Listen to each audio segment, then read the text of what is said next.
actually, this is the first time I'm announcing that, so you have a little scoop there. We have a friend in the US who's making things change very quickly.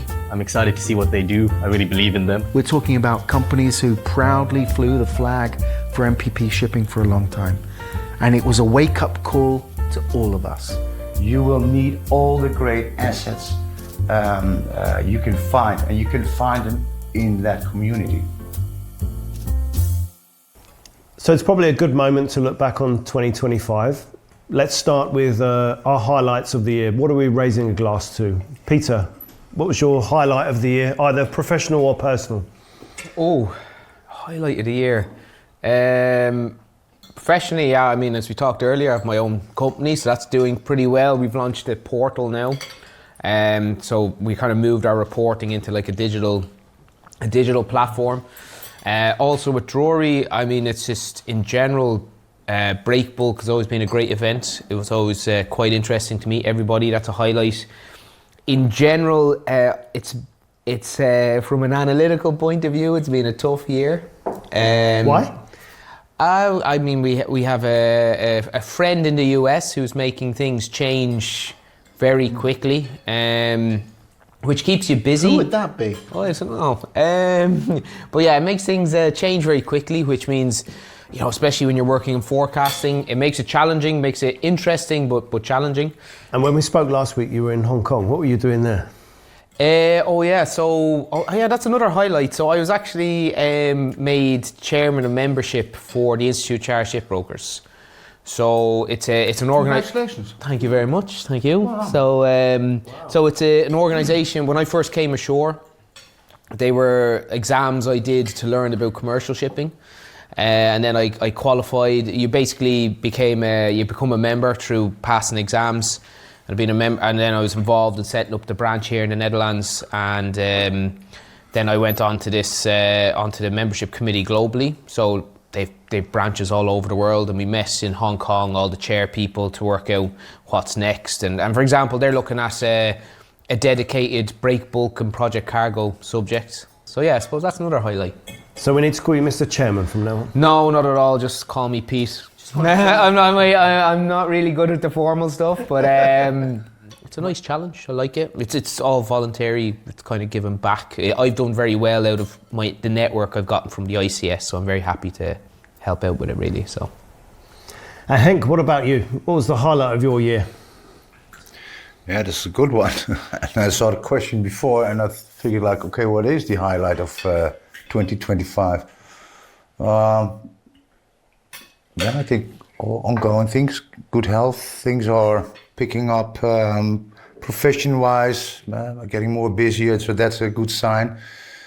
Nothing worse than having nothing to do, so that's truly positive. I like that. For the rest, yeah, I think, and this sounds like a cliche, but I'm grateful and happy for every day in of life.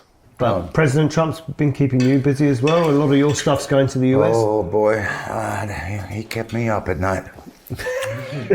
So yeah,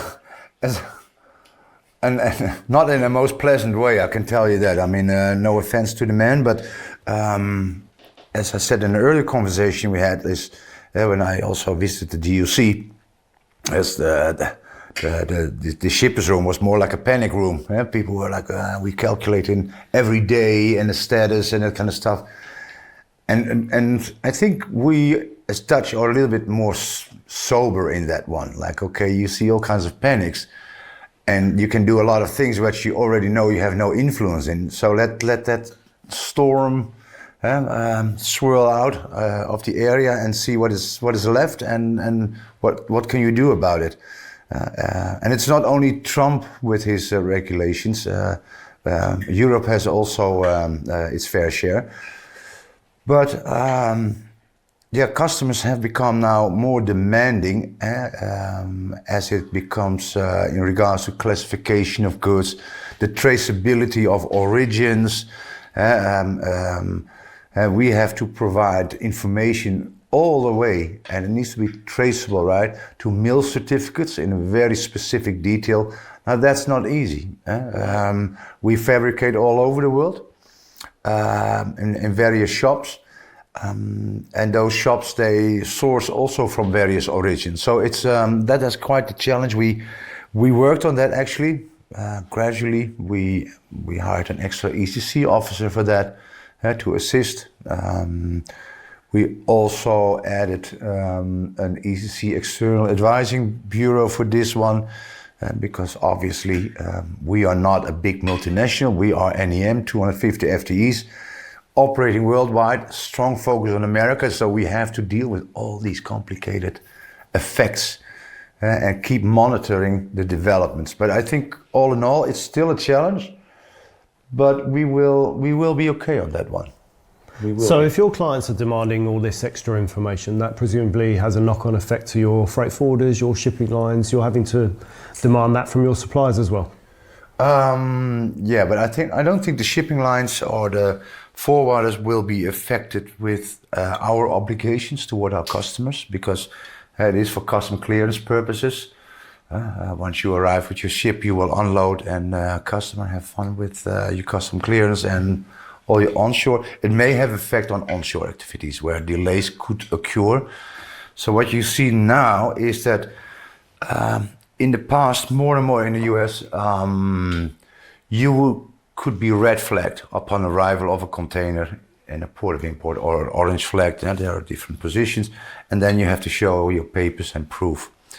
And the European Union had this really crazy, created this monster where you had to fill in all kinds of details, like how many type of electricity you used for producing steel, because we talk about the... Most companies have people dedicated just to working that. Just to look after that, yeah. This is a big resource commitment.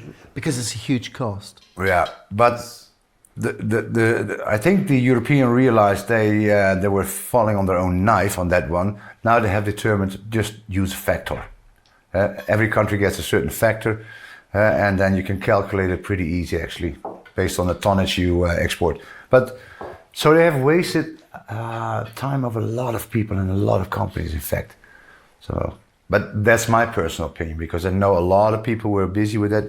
We as well. We installed an app for that. I went with a colleague visiting companies abroad, explaining what's required, but that storm starts to calm down as well. Good. Adi, how does it look from Dubai? What was your highlight? Personal would be hard. Professional, I've got a few that come to mind, I think. I'd say we've been... You can share your personal as well. We've been in the same office for the last sort of 35 years, the same physical office in Dubai. It's a part of Dubai now called Old Dubai. Back then it was central. But for the longest time, our team's been asking us, can we move somewhere to the new Dubai, new central, more plush kind of office? And now it's taken 30 years, but this year we finally moved. So we're moving to a nice office with an elevator. Our current office doesn't have one. And everyone's really excited about that. So that's one milestone. The other would be we opened in Australia finally. That was on the cards for a couple of years, and it's our 18th office. And yeah, thank you. And we've managed to get a couple of vessel charters and things going on in Australia now. So touch wood, it seems like a good start. I'd say those are two things I'm quite excited about that happened this year. And John, AAL? A good year for you guys? All things being considered, it was a really good year. We're now 6 Super B class deep into the fleet, and which your guys are really enthusiastic about it, aren't they? When you talk to them, they love your new ships. I think so. I mean, they're constantly engaged. They're moving cargoes that we couldn't carry before. I mean, simply we couldn't carry that kind of stuff. And deck carriers, our engineers weren't used to that kind of a ship, but they've performed amazingly. And the deck carrier idea has really worked for us. So we're really pleased. Certainly their engagement has been great. And most trades have been performing really, really well. Of course, with tariffs, with Fuel EU and the EU ETS schemes, everything's a little bit confused. And certainly with what's happening in the Red Sea, it means that we have to kind of explain deeper to our clients why we can't just get their cargo in 2 weeks. We have to move around. But all things considered, people have been really receptive. I think the market's understood the challenges. Our clients have understood you've got to sail around the Cape, there's going to be a different cost, there's going to be a different time schedule. People have been okay about that. And Peter, as we've got you here, very glad to have you here. Okay. Tell us about your specialist subject, rates, new vessels coming on. What do you see coming down the track in 2026? Oh, in 2026, that's a very, very interesting. Well, for me at the moment, I'm quite concerned. There's a few concerning things that John mentioned there about the Red Sea. Of course, we're looking at it possibly opening up, which means, which is fantastic news from a human point of view. It means we're moving in the right direction with these conflicts, but we have a lot of possible competition coming from the container sector, which has a lot of tonnage and capacity there. We also haven't seen levels of demolitions we expected.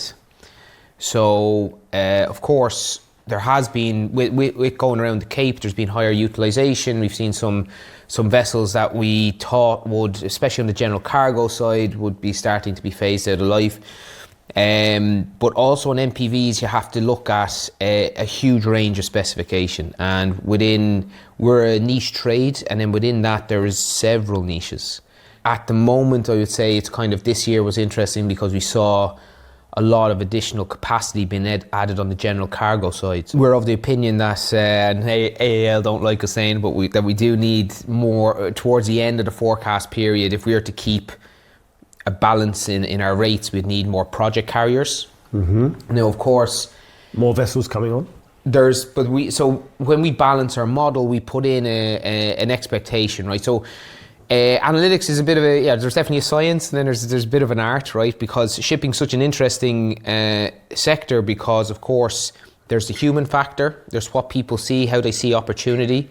So I'm trying to measure incentive, not exactly what I'll see where the demand is, where the supply is, what the imbalance is, but at what stage the incentive would be to let someone kind of say, okay, I'm willing to take the risk, because there's a lot of risk for owners out there at the moment. I mean, even if you look at, if you just took some of the things, like we mentioned, environmental regulations, if we just had to deal with them like other shipping sectors, what engines, what fuel, what engine, how are we going to get the most life out of this?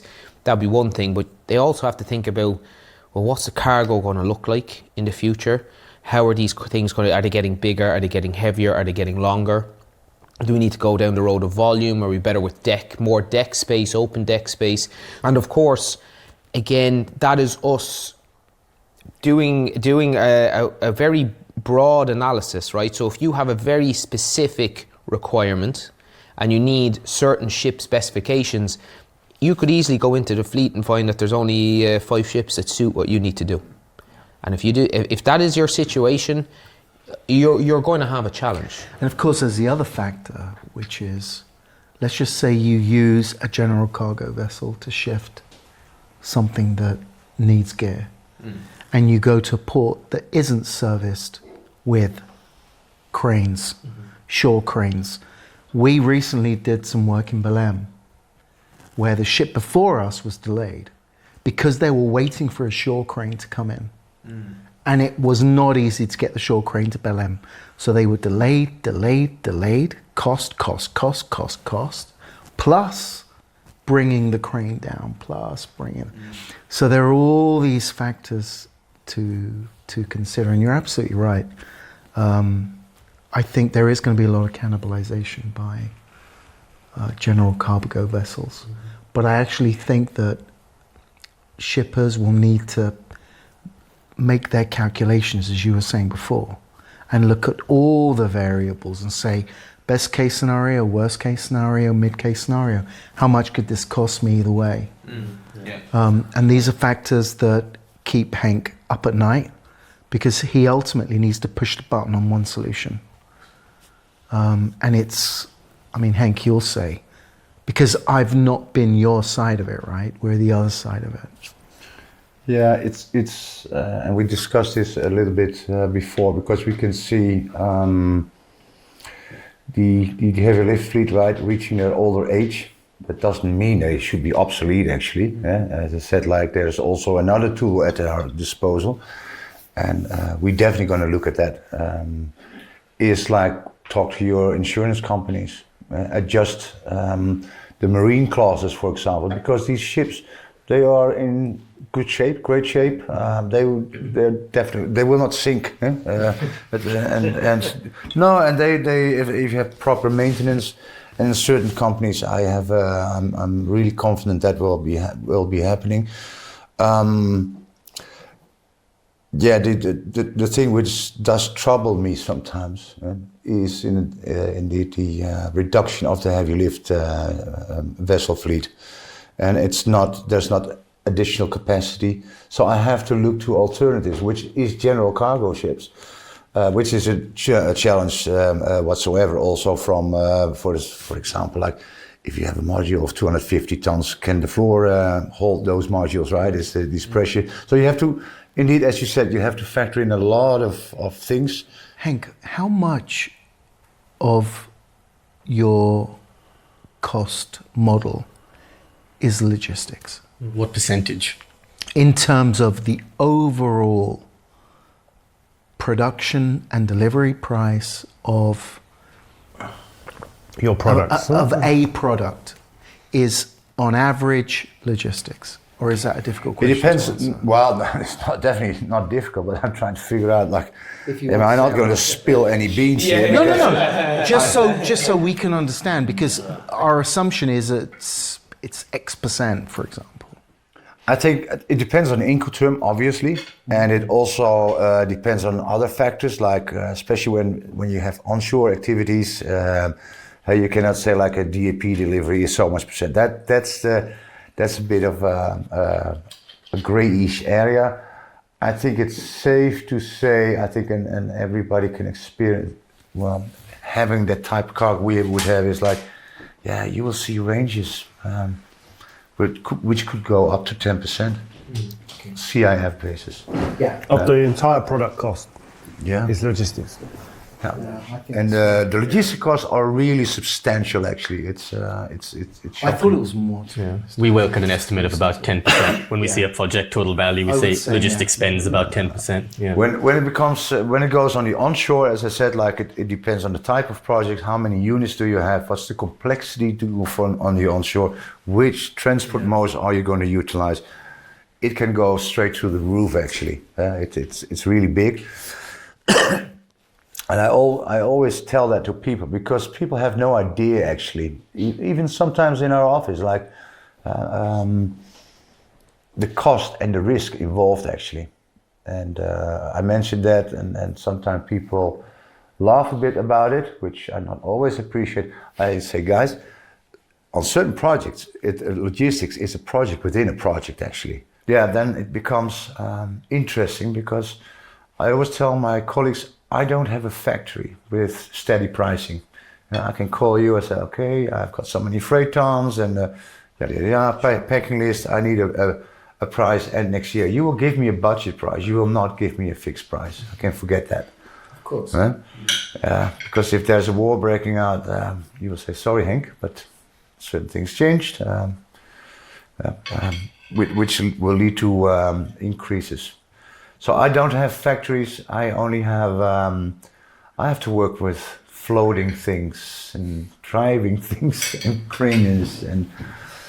And would you do, like, say for example, now we would do a forecast for 5 years, and I know you guys use it for different things, but like different people use it for different planning. But like, would you have, say on your product side, would your production team have like a 5-year production plan, what they're going to do, but would you also have a logistics plan for 5 years? Like, well, I'm not looking at the competition because that's not really my role, of course. But yeah, from a logistics side, we are looking at the long run. Yeah. And it's not only vessels, but it's definitely also, let's give an example. We have an port of export, we have an X amount of projects that needs to be shipped out on a certain moments of time. So you better make sure you have enough storage in those ports, in that port of exports, because we need some serious storage. I can assure you that, but it's not a few fields. So so we also have to be careful for ourselves. We are not becoming our own enemy. Yeah, also in regards to ships loading, unloading, or whatever. So that's a factor. Then, of course, another factor is also the availability of rail cars, for example, in the USA. That is still an issue for these heavy-duty rail cars. I had this peak, and that's many years ago, that we just leased so many cars. So I believe it was 60, a pool of 64, multiple projects, and in the middle of the night we were puzzling everything. So. And I'm not necessarily concerned about the cost, Peter, though it is important, but I'm more concerned in the risk of not having equipment available, the risk of being too late and LDs are being pulled. And that's a huge risk. And it's much more costly, huh? It is much more costly, definitely. So risk, and not only from a time-wise, but also safety-wise, it adds to all the factors, and of course cost. So I do go from that assumption that although, like say when I'm modelling things, you kind of think, okay, if say general cargo like I said earlier, they take a chunk out of the market and they ease a bit of the decline for project carriers, but it's only going to be the less complicated project cargoes. Or am I wrong? I mean, do you still see a huge value? Like you said, it's service driven. So is the value still in that dealing with people who are dedicated project carriers, and therefore, or are you happy to take the challenge on yourself, or how does it work? Yeah, that's an interesting question, because if companies like AAL, for example, they cannot perform on a loading, what else can I do? Yeah. So I have to go for the alternative, and however, I have to admit, luckily we do have mechanisms and knowledge. Well, I have my own knowledge, of course, that I know where to look at, where to shop, and look at all the risk I'm facing to look at that alternative. There will not be, if we talk about the heavy lift, there will be not much alternatives, as I said, also from a technical perspective, like hold all these heavy stuff. But for example, if we look at our ductworks and steel, still heavy, but does not necessarily need a heavy lift ship, then we could find a solution, work with shore cranes, and then a whole checklist comes in place, like, okay, a double check, triple check, like, can we do it, yes or no? But we do prefer the better class carriers, of course. They get our preference. Unless they come up with prices, they go straight to the roof, and then I know who to hire to assist me for the alternatives. People start getting creative, and that's when all these other carriers, all these other options start coming in. Yeah, this is impossible, or the ships aren't there, the ships don't exist, so there isn't an option, so now I have to be creative. So there's always going to be that kind of cooling factor, is especially if there is, unless there's high utilization in all the other possible sectors. And like they're saying, we're facing a high possibility that there won't be high utilization in one sector in particular. Let's bring John back in. Peter's touched on new vessels that are coming on in the next year. John, can you bring us up to speed with AAL's new vessels and what's coming down the track for you next year? Sure. In 2024, we took our first Super B class, which are 32,000 deadweight deck carriers. Something very different for us. And we've specifically built these ships for the offshore sector to take blades that are up to 150 meters. So you've gone all in on one trade, or? No. Actually, they're trading all over the world. Okay. A lot of it is Asia, US. But there's also Asia, Europe, which is huge. We spoke to a number of clients that were in the offshore sector, and we got their opinions. because they know a lot better than us what's coming down the pipeline. And our transport engineers kind of took what they said and kind of developed these ideas. Like the eco deck, which just repositions pontoons along the port side. I'm curious, John. I mean, I saw those ships and I figured like, okay, very nice, but also in the back of my head, and now I'm just being curious. America is shutting the doors for wind power offshore, and we also hear sounds like certain companies here in Western Europe, in Netherlands, for example, they will not invest in the offshore any further. And then I thought like, okay, if you build so many ships, how is that sustainable? Is there some kind of a long-term strategy? That's a really good question. And that's the difference between what we're doing now, Henk, and what companies were doing back in 2004, 2006. We're building a fleet to replenish the fleet we've got. So we know that there's a life cycle on the ships we already have in the water. So these ships are coming in not only to build a new market for us, but pick up cargoes that we haven't been able to get. So they're not cannibalizing cargoes we're already taking. They're doing cargoes we would never have been able to take. To your question about offshore, absolutely. The US wasn't really in our minds when we did this. Okay. Because I don't think you can consider offshore wind for the US. And even back then it wasn't. But there's plenty around. We've got a lot of cargoes going to the UK, for example. And a lot of cargoes going into Northern Europe. So there's a great opportunity for us. I mean, we're talking 8 ships in total. The whole fleet of the Super B class is 8 ships. It is a lot. And you're expecting 2 next year? Did I read that? 2 more, yeah. 2 more next year? We've built 6. They're already in the water, and we've got 2 more. And what do we know beyond that? Has AAO announced anything further beyond that, or is that all we know for now? I think there will be a moment when we look at the vessels we have. As Henk said, there's a lot of tonnage that's getting old. Thankfully, we're not quite in that position yet, but there will come a time when we'll have to look at, revitalizing our fleet in terms of some of the fleet. I hope it's not only deck no ships. Leave something for me, please, because we need below deck, right? We would love to see your HRSG modules on our Super B class. I can absolutely see that. If it's a complete one, yeah. I think that the difference between what we're doing now and what happened in 2008 is simple. In 2008, you had speculators, you had third-party investors that were coming in and investing in every kind of ship. They were building containers, they were building tankers.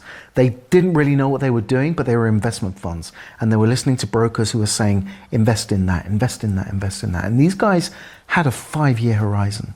So they were expecting to get their money back within 5 years. But it obviously didn't happen because in 2008 we had a crash. So these guys are suddenly panicking. So there's a lot of tonnage in the water. There's a lot of investors looking to get their money back, and they're not seeing that return. And that pretty much collapsed the market for a long time. You had carriers not able to deliver a good service.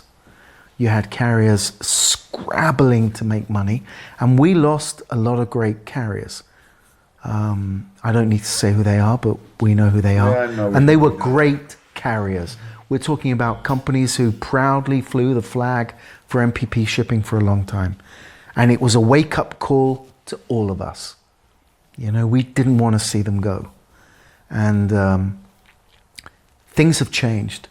So we had a really good year in 2021, 2022. They were great years. After COVID, things were moving. But cleverly, most carriers have only built what they need. So I think it's going to be interesting what's going to happen over the next couple of years. But for us, we're confident that if people keep their heads on their shoulders, if people are careful, if we don't go mad and start building ships all over the place and mess with the market, and suddenly we're in a position where Henk can get a better rate, but he can't get the service because everyone is squeezed to the point that they're not delivering what he needs. And that's what nobody wants. Same as you, Addy. You don't want to rely on a carrier who gives you the rate, but then you're stuck because they don't perform. Because that's going to put you in a position with your client, and everyone along the supply chain is messed up. We don't need that. So I think it's striking that right balance.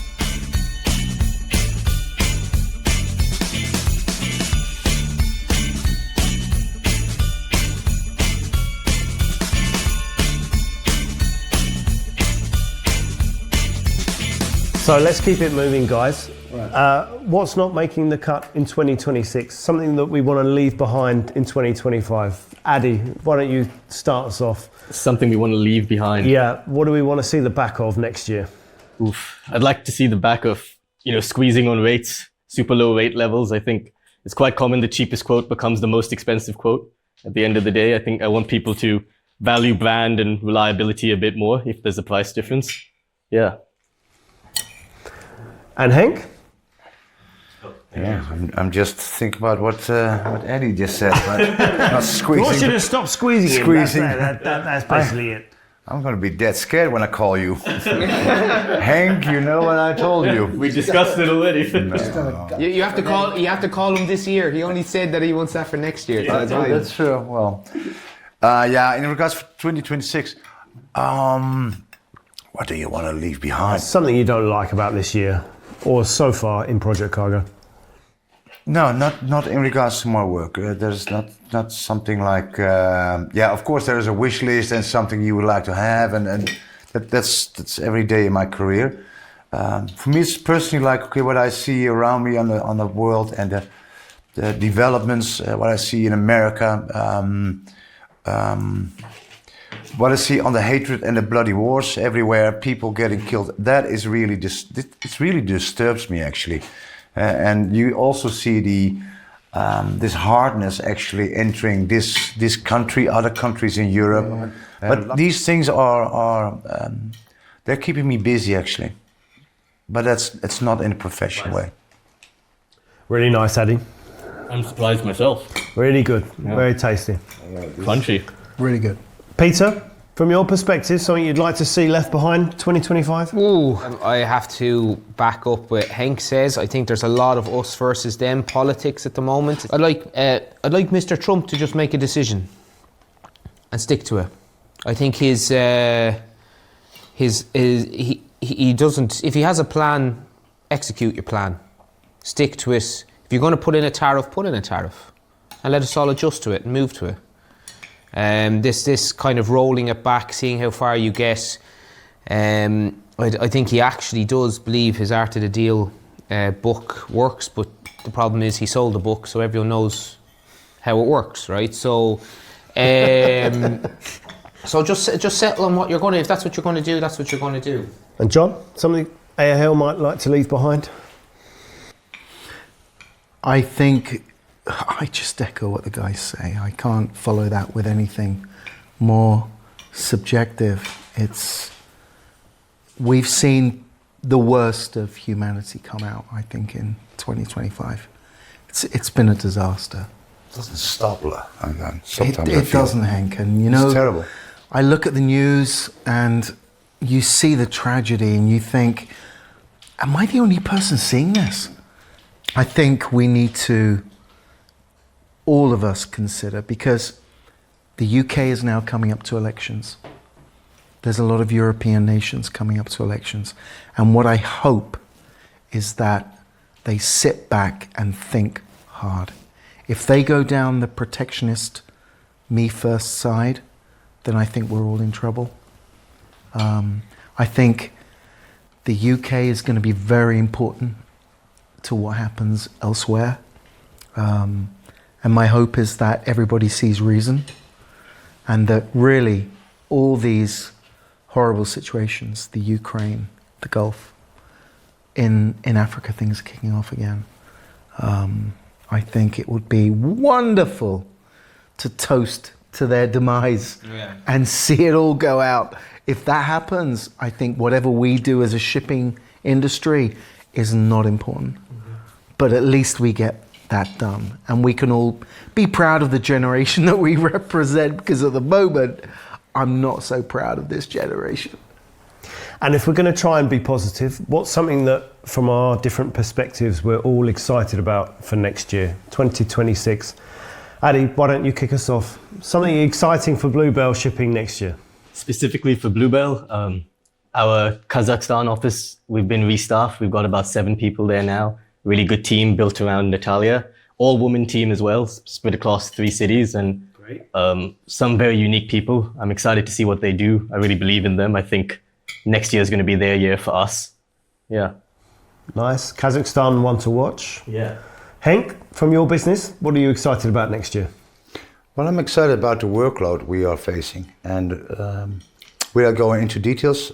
We are going to be filled to the brim, and for a longer period, and it's going to be like the old days are coming back of all the dynamics, the craziness, and I hope that me being much older than back then can withstand that storm. Can't be as good as 2007, 2008, can it? Is it really going to be that good? It was a little bit before it was better. 2008, it went, everything went straight down the drain. But you're right, up until 2008, things were swimmingly good. I just remember when we started HLPFI 2007, everybody was making money, like the market was so good. We had project, it really happened. On a Friday morning, they said, Henk, we need a price. And that project was sold in the afternoon, and we had to do the logistics. And I had to calculate the price within half an hour for a complete project, right? So I'm not saying that's happening now, but things look good, and I'm looking positive to it. We are expanding on personnel, and I'm really looking forward. John, something you're excited about? I'm really excited about trying to make shipping a little bit more exciting for the younger generation. We just see some of the young kids coming into AL, and they change the whole dynamic. They don't think like anybody else. They don't make decisions like anybody else. They're fearless, and they just keep you on your toes because they won't think like we do.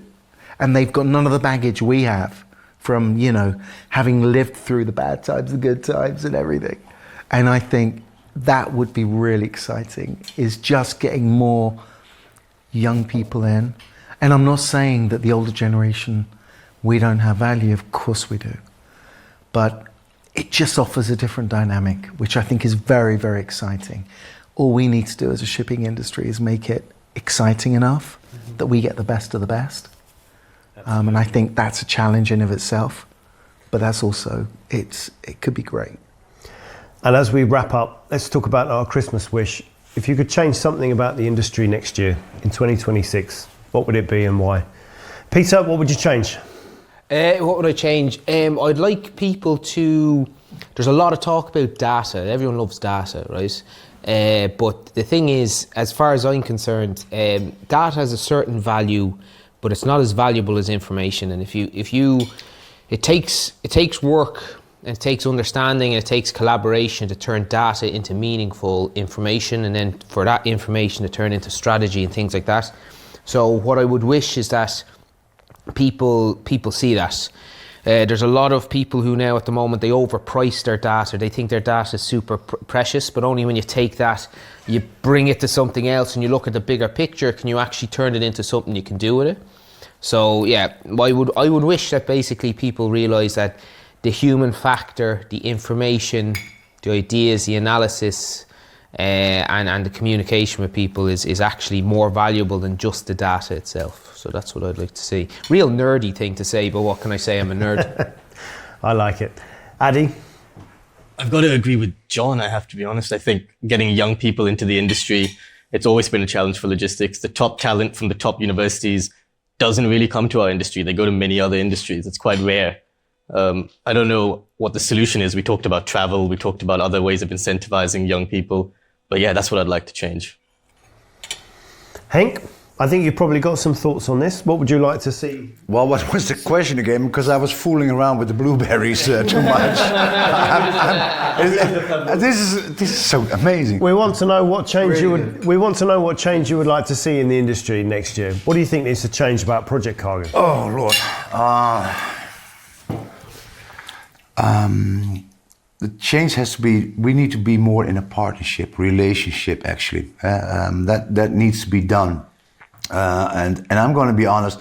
I am not going to talk with 30 logistics service providers. That's just killing a waste of my time and their time actually. So we crop it. That group actually, and we need to get the best quality out of the back and forward conversations and negotiations we will have.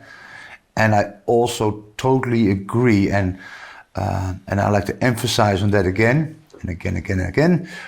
The younger generation. We need to start them up. We need to give them the chance. We need to listen to them. They do have, as John said, they have their complete own mindset, which is not our mindset, because I'm becoming one of these old fossils as well. Me too. And we have, and I feel that the older generation, even we have the obligation to hand over the knowledge we gained over the years. And they need to transform that knowledge to the new situation till they become the old fossils. So we are not good at that. There is hardly any education for project logistics. You learn the job, right, by doing it, by doing so. And and I had to do the same day and night and whatever, but it helped me a lot. It brought me to high positions actually, and really interesting adventures. But we need to get the younger generation started up. Henk, did you want to add anything about diversity in the industry? Diversity, yeah. Well, I think I gave a little hint there as well earlier in my cooking event when you asked about my vacation. I think that is something. I'm actually in the business. I'm openly gay, right? And actually, this is the first time I'm announcing that. So you have a little scoop there. But I never made a secret about it, and also not within the organizations I worked for. I made it very, very clear. I really never had really problems with it. Of course, you got your occasional idiot you meet with all kinds of slurs and people threatening. And I also see okay, and then we go back to what's happening in America. The movement, the anti-LGBTQ movement is under attack actually. We see those vibes going across the world, where in certain countries, certain individuals also feel privileged. Like, okay, let's join that agenda again, that negativism. And I hate it. I just want to say something about that. But also is nowadays within our industry, you can be the person who you want to be. If a company is really want to talk about inclusiveness, diversity, prove it. And I think that in a lot of cases, youngsters don't have to be afraid anymore. Okay, I need to keep myself in a closet and that kind of stuff. People need to be who they are and not be pestered about it or butchered about it. And companies need to protect the next generation. It doesn't have to be done with rainbow flags and, in my opinion, and pink balloons and parades within a company canteen. No, just open your mind and open your heart also as a company, because you will need all the great assets you can find, and you can find them in that community. So I think that's, I hope I gave a bit of an answer there. More than. I don't think we could argue with that. Yeah, Cheers. I don't have anything to cheers you with, but... Oh, have some port. Cheers, have some port. Oh God. There we go. There you go, buddy. This is really nice port. But it's time to speak up again. I mean, I see too many negativism, and I thought oh my God, I've not been on the barricades in the 80s now to being kicked back in a closet. Nobody's going to kick me back in a closet. That's not going to fly. It makes I want me to protect the very next sad. generation. I Yeah. feel I have that obligation as well. It makes me seriously sad that people actually need to perhaps think that that's a negative. Yeah. And that me being this way or that way is a negative. Guys, what does it matter? They're in the minority, Henk. Yeah. Because most of us, it doesn't No, matter. I've been lucky. I'm pretty strong actually, and I need to use my strength for other people. That's why also this. But look, you're in a small room declaration. of how many people, and none of us. It doesn't make a difference. Well, guys, that seems like a great place to leave it. Thank you so much for everybody for having the courage to take part in something a bit different this year, the first PCP Christmas episode. Thanks to Bluebell Shipping for sponsoring it. Thank you to everybody watching. Merry Christmas. Cheers. Merry Christmas. Thank you. Cheers. Thank you, guys. Cheers. Prost. Thank you so much to everybody who supported PCP in 2025 and for watching our first Christmas edition. And on that note, special thanks to Bluebell Shipping for sponsoring today's event and making this whole thing possible. Bluebell are a Dubai-based project forwarder rapidly expanding in the Middle East, Central Asia, Australia and beyond. Find out more about them in the description below and get in touch with Addy on LinkedIn. Stay tuned to PCP and we'll see you in 2026.